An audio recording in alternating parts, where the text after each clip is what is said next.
सरस्वती जी और उनकी बहू रश्मि के बीच एक दिन बहस छिड़ जाती है।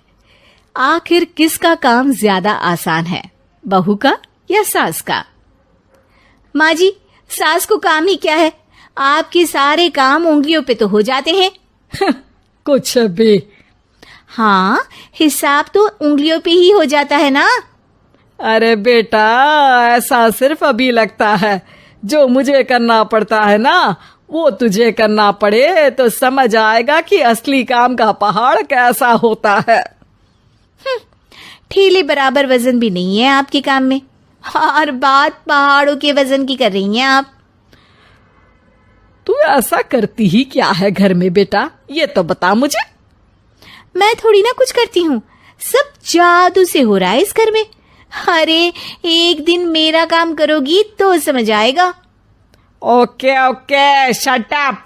कल से मैं घर के काम करूंगी और तू मेरी जगह हर चीज का हिसाब रखना, ठीक है? ठीक है, ये भी कर लेते हैं। ये सास बहू की डील के बारे में रश्मि के पति अमन को नहीं पता था और ना ही अमन के पिताजी सुरेश जी को।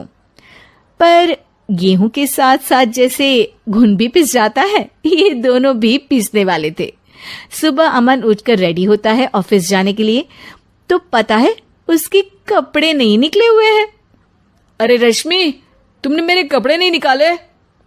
अपनी माँ से पूछो ना, उन्हीं का काम है ये। अमन अपनी माँ के पास जाता है। अब मेरे कपड़े आज आप देने वाले हो क्या माँ? हाँ, देना तो मुझे ही चाहिए, पर तेरी बहू ने कपड़े धोने ही नहीं डाले, तो कोई भी धुला हुआ कपड़ा नहीं है बेटा। हैं? ऐसा क्यों?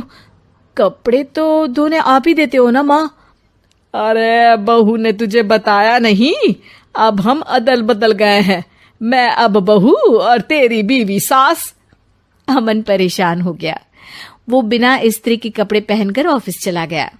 सरस्वती जी अपने घुटने के दर्द के कारण झुककर घर साफ नहीं कर पा रही थी और ना ही खाना बनाना याद रख पाई। उधर रश्मि पहले ही दिन घर की चाबी घुमा चुकी थी और 300 रुपए का हिसाब अलग नहीं मिल रहा था।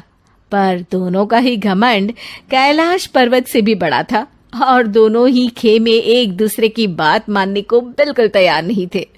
शाम को जब सुरेश जी और अमन खाना खाने बैठते हैं तो सरस्वती जी उनके सामने गाजर और पपीते लाकर रख देती हैं। अरे माँ, ये क्या है? ख्याली पुलाव के साथ